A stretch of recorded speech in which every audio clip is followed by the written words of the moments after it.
MZ세대 힐링 7강-1 젊은 그대 잠 깨어 오라 송인섭. 진짜 꿈은 쉽게 포기되지 않는다. 기대와 너무 다른 대학 생활. 디구는 삼수 끝에 드디어 꿈에 그리던 대학의 문으로 들어섰다. 비록 중위권 대학이긴 하지만 이 대학에 들어오기 위해 그동안 얼마나 고생이 많았던가. 그런 디군이 선택한 학과는 화학과. 그것은 분명 자신이 좋아하고 자신의 적성에도 맞는 과라고 생각했다. 신입생 환영회에서 디구는 대학 생활의 낭만을 생각하며 처음으로 선배들이 주는 잔을 꾸역꾸역 다 마셨다. 태어나 처음으로 만취 상태가 되었으며 거의 기다시피 하며 새벽녘에야 집으로 들어갔다. 드디어 학과 공부를 시작하면서 디구는 서서히 당황하기 시작했다. 대학에서 배우는 화학은 고등학교 때와는 차원이 달랐기 때문이었다.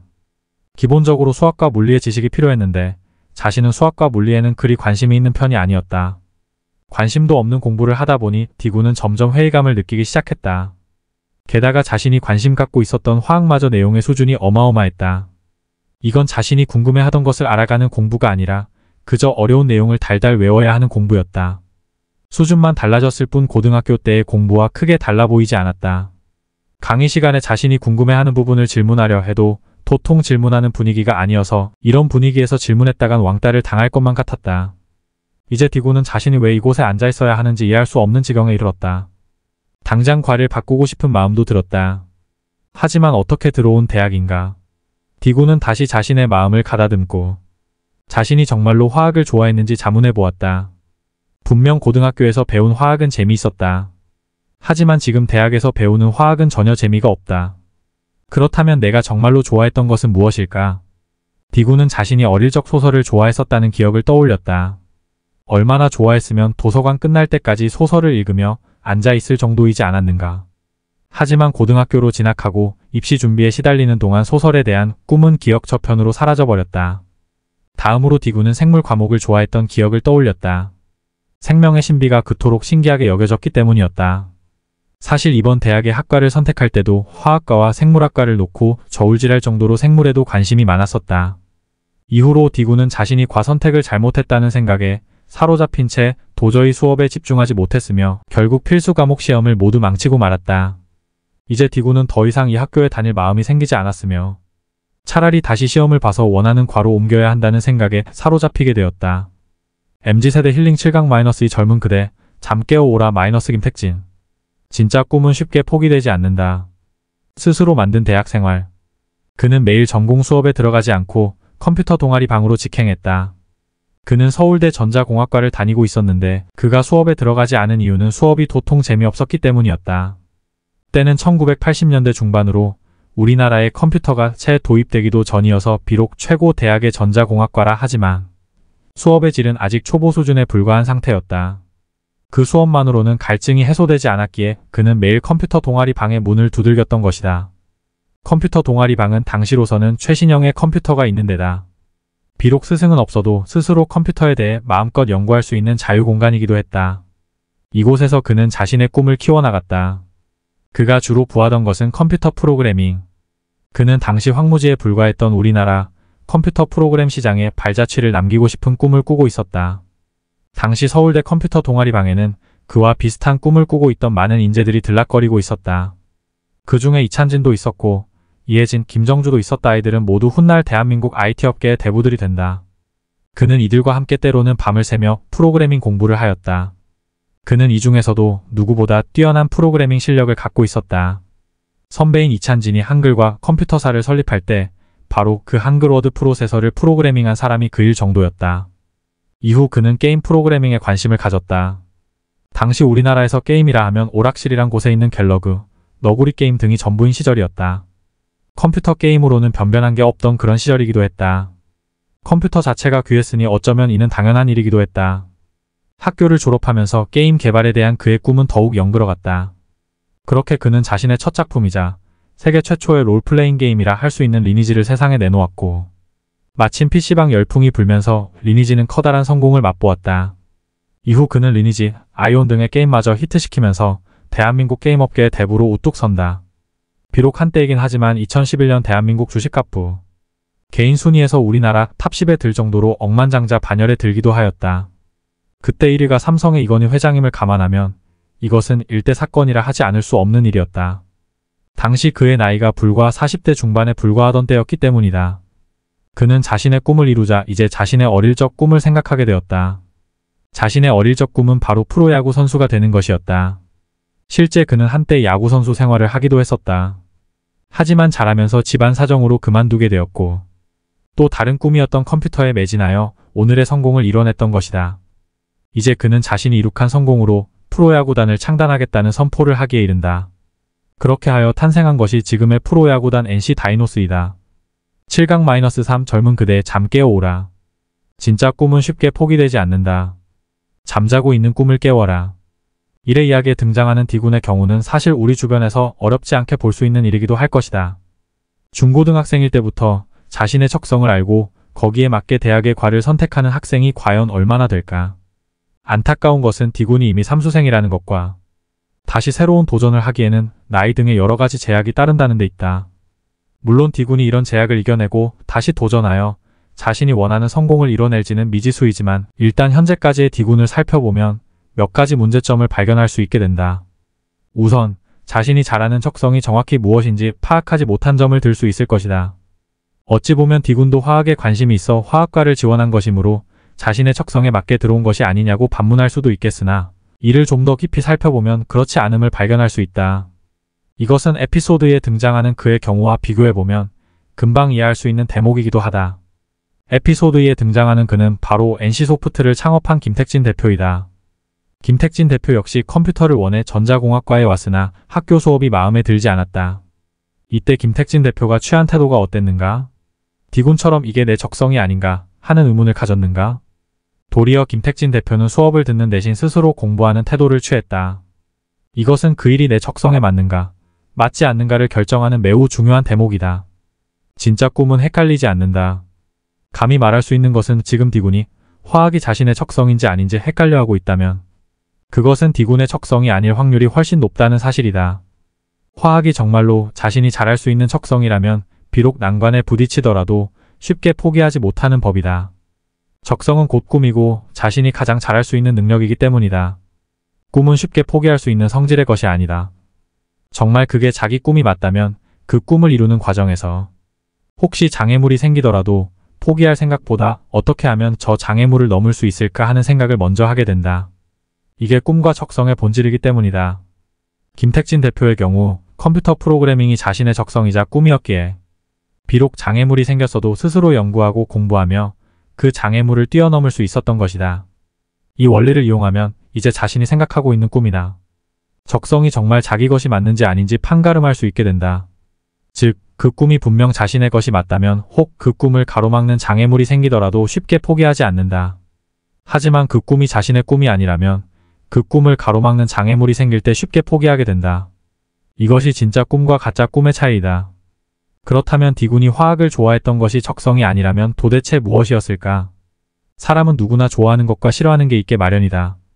화학은 아마도 D군이 좋아하는 것 중 하나에 지나지 않았을 가능성이 높다. 즉, 화학을 좋아하는 것이었지 그것이 자신의 꿈까지 될 수는 없었다는 이야기다. 실제 D군은 이후 직장 생활을 오래 하다가 자신 속에 꼭꼭 숨어 있었던 작가의 꿈을 발견하였고 지금 작가 생활을 하고 있다. 사실 지금 청춘들은 이 문제 때문에 여러 가지 고민을 앓고 있을 것이다. 이게 정말 내가 좋아하고 내가 잘할 수 있는 적성인지 알듯 모를 듯 하기 때문이다. 이런 고민에 빠져있는 청춘이라면 내가 위에서 제시한 방법으로 자신을 한번 시험해보라. 억지로 시험해보는 것이 어렵다면 이것은 단지 마음의 생각이나 느낌만으로도 테스트해볼 수 있는 방법이 있다. 즉, 이것이 진정한 내 꿈이고 적성이라면 어려움이 왔을 때 불평이나 불만을 표출하지 않고 오히려 돌파구를 생각하게 되나 진정한 내 꿈이 아니라면 어려움이 왔을 때 마음에 불편함이 생기면서 불평과 불만을 늘어놓게 된다. 이것이 꿈과 꿈이 아닌 것을 심리적으로 구별하는 방법이다. 잠자는 내 꿈을 깨워라. 연령대별 직업 선호도를 물어보면 매우 재미있는 현상을 발견할 수 있다. 초등학생들을 대상으로 자신의 꿈이 무엇인지 물어보면 대개 연예인, 프로게이머, 운동선수 등이 되고 싶다고 답한다. 그런데 이러한 직업 선호도가 대학을 졸업할 무렵이 되면 거의 대부분이 교사, 공무원, 공사직원, 대기업 직원 등으로 바뀌게 된다. 물론 연예인, 프로게이머, 운동선수 등은 지금 대학생들이 초등학생이었을 때의 선호도가 아니라 지금 초등학생들의 선호도라 차이가 있겠지만 최소한 지금 대학생들조차 초등학교 때 교사나 공무원이 되겠다는 답을 한 사람은 많지 않을 것이다. 왜 이렇게 나이가 들어가면서 직업에 대한 선호도가 달라지게 되는 것일까? 이것은 또 다른 설문조사를 통해 어느 정도 그 답을 얻을 수 있다. 즉, 자신에게 꿈이 있는가라는 질문에 대하여 초등학교와 중학교 때는 90% 이상이 꿈이 있다는 답을 내놓았다. 그런데 고등학교 때 90% 이하로 떨어지다가 대학으로 갈수록 꿈이 있다는 답의 수가 점점 줄어드는 경향이 나타났다. 이 설문 결과는 우리나라 교육 환경에서 나이가 들어갈수록 꿈이 점점 사라져 감을 듯하니 씁쓸함을 지울 길 없다. 왜 우리나라의 학생들은 학년이 높아질수록 꿈이 줄어들어가는 걸까? 사실 이 질문에 대한 답은 굳이 내가 설명하지 않더라도 모두가 알고 느끼고 있을 것이다. 입시 위주의 절대 경쟁 교육. 이처럼 치열한 정글 속에서 도대체 누구더러 꿈을 꾸며 살아가란 말을 할 수 있단 말인가? 이런 환경 속에서 사람들은 움츠리게 마련이며 꿈 대신 안정을 쫓으며 살아갈 수밖에 없는 것이다.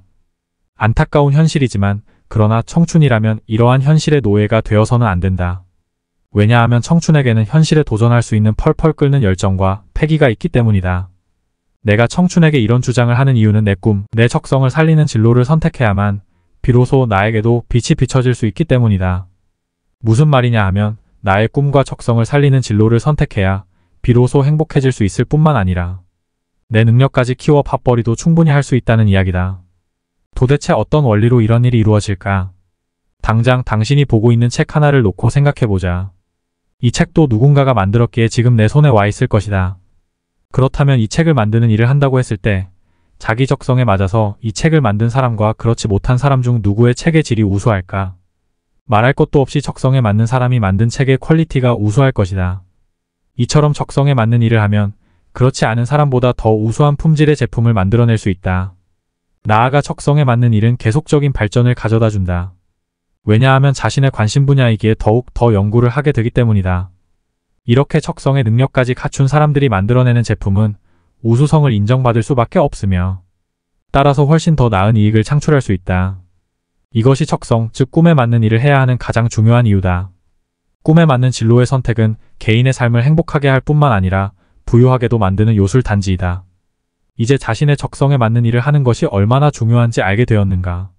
그렇다면 지금부터 청춘들이 해야 할 가장 중요한 일은 자신의 적성이 무엇인지 파악해야 한다는 사실이다.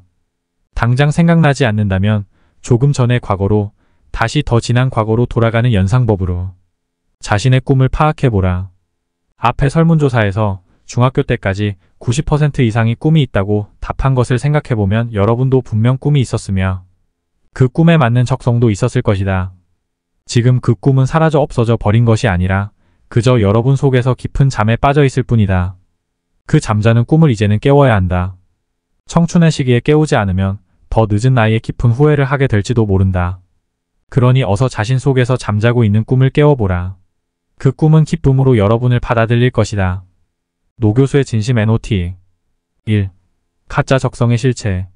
그 적성이 자신의 적성이 아니라면 그 적성을 가로막는 장애물이 생길 때 쉽게 포기하게 된다. 2. 적성은 쉽게 포기하지 않는 힘을 가진다. 정말 그게 자기 꿈이라면 그 꿈을 이루는 과정에서 혹시 장애물이 생기더라도 포기할 생각보다 어떻게 하면 저 장애물을 넘을 수 있을까 하는 생각을 먼저 하게 된다. 3. 진짜 꿈과 가짜 꿈. 진정한 내 꿈이라면 어려움이 왔을 때 불평이나 불만을 표출하지 않고 오히려 돌파구를 생각하게 되나 가짜 꿈은 포기를 생각하게 된다. 4. 초등학생과 대학생의 직업 선호도가 다른 이유. 우리나라 교육 환경에서 나이가 들어갈수록 꿈보다는 안정을 선택하는 진로 문화가 강하기 때문이다. 5. 청춘이라면 현실의 노예가 되어서는 안 된다. 청춘에게는 현실에 도전할 수 있는 펄펄 끓는 열정과 패기가 있음을 상기해야 한다. 6. 적성에 맞는 진로의 선택은 모두의 행복을 위해 중요하다. 적성에 맞는 진로를 선택하는 것은 개인의 삶도 윤택하게 할 뿐만 아니라 국가도 부강하게 만드는 요술단지이다. 8강-1 마음속 깊은 곳에 진짜 나를 찾다. 진짜 나는 보이는 나인가 보이지 않는 나인가. 과시를 위해 베풀다. 이것은 KBS 방송의 안녕하세요 라는 프로그램에 소개된 모대학 취업준비생들의 에피소드이다. 워낙 취업이 어려운 시대이다 보니 각 대학에서는 취업을 준비하는 학생들끼리 모여 스터디 모임을 만드는 경우가 잦다. 모 대학에서도 취업준비생 67명으로 이루어진 스터디 모임이 만들어졌는데 문제는 그 스터디 모임에서 유독 이상한 행동을 보이는 한 남학생이 있다는 데 있었다. 그 남학생은 늘 후줄근한 티셔츠에 낡은 가방을 들고 다녔는데 언제나 스터디 모임 학생들을 위해 밥과 커피를 쏠 뿐만 아니라 돈 쓸 일만 생기면 혼자 돈을 다 내려 하였다. 스터디 모임 친구들이 공부하고 있으면 얘들아, 너희들 목마르지? 내가 커피 쏠게. 라면서 67명이나 되는 학생들에게 테이크아웃 커피를 쏜다. 스터디 모임 친구들이 조금 출출해질 오후 서너 시가 되면 얘들아, 너희들 출출하지 않아? 하면서 이번에는 빵과 케이크를 잔뜩 사와 배고픈 중생들의 줄임배를 채워준다. 이뿐이 아니다. 공부가 끝나고 집에 갈 때면 얘들아, 더운데 치맥 생각나지 않아? 하면서 이번에는 학생들을 생맥주 집으로 우르르 데리고 가 자신이 모든 결제를 하며 치맥을 쏜다. 아마도 이쯤 되면 아니 그런 사람이 뭐가 문제야. 그런 사람 있으면 나도 모임에 들어가고 싶다. 고 이야기하는 사람이 있을지도 모르겠다. 하지만 사람이 얻어먹는 것도 한두 번이다. 이런 생활이 한 달이고 두 달이고 계속된다고 생각해보라. 이건 얻어먹는 사람 입장에서 매우 부담스러운 일이 되지 않을 수 없다. 그러던 중 드디어 야구장에서 사건이 터지고 말았다.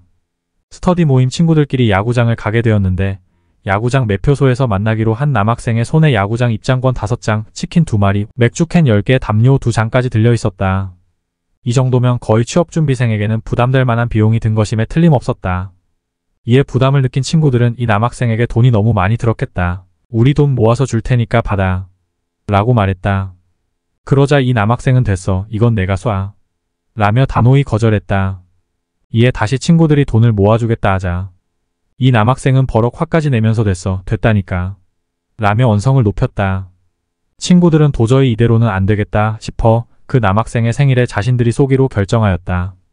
그래서 남학생 생일날 한 식당에서 파티를 열어주었으며 파티가 끝날 무렵 그 남학생이 결제하지 못하게 몸까지 묶고 계산대로 갔더니 글쎄. 그 남학생이 이미 결제해버렸다는 것이 아닌가. 그 남학생이 중간에 화장실 간다고 하면서 슬쩍 나와 미리 계산을 해버린 것이다. 이 남학생은 재벌 2세도 집안이 부유한 것도 아닌 것이 분명했는데 이처럼 쏴대니 친구들은 점점 부담을 느끼지 않을 수 없었다. 그래서 이 사연을 들고 TV에까지 출연을 결심하게 된 것이었다.